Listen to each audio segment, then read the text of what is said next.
Humihirit na rin ang grupo ng mga trucker ng fuel subsidy mula sa pamahalaan sa halagang 40 pesos kada litro ng diesel. Anila, gumarahe na ang maraming truck drivers dahil matumal na ang biyahe at halos wala na silang kinikita. Pero makakaapekto ito sa paghatid ng mga pangunahing produkto sa iba't ibang lugar. Ang balitang A to Z ni Ace Cruz.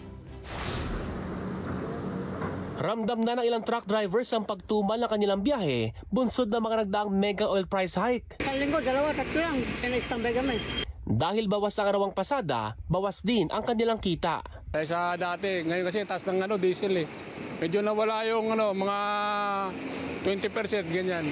Ayon sa Truckers Association sa North Harbor sa Maynila, napilitan ng gumarahe ang 30% na kanilang miyembro.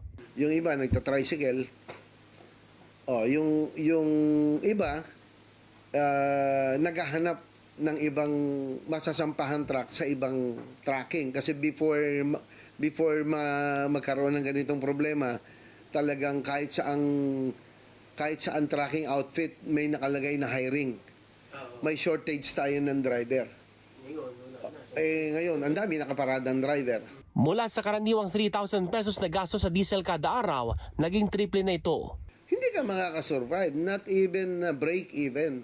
So anong gagawin mo? Hindi ka na lang bibiyahe. Hirit nila sa pamahalaan, bigyan din sila ng subsidiya katulad sa mga driver ng jeepney at UV Express. Anila, mahalagang masuportahan ng mga trucker para hindi maapektuhan ang delivery ng mga agricultural products, pagkain at iba pang basic commodities. Samantala, hindi tulad ng mga naunang pahayag, sinabi ngayon ng Department of Energy na posibleng masundan pa ang rollback sa presyo ng petrolyo sa mga darating na linggo. For the 2 days, medyo bumaba pa rin ang MOPS.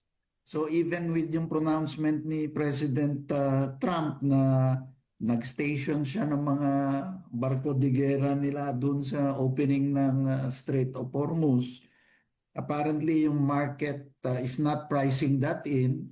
Medyo bumaba pa yung map. So Paparating na rin ang iba pang batch ng delivery ng 1 million barrels ng diesel bago matapos ang linggong ito. Inaasahan din ang pagdating ng 22,000 metric tons ng LPG sa ikalawa o ikatlong linggo ng Mayo.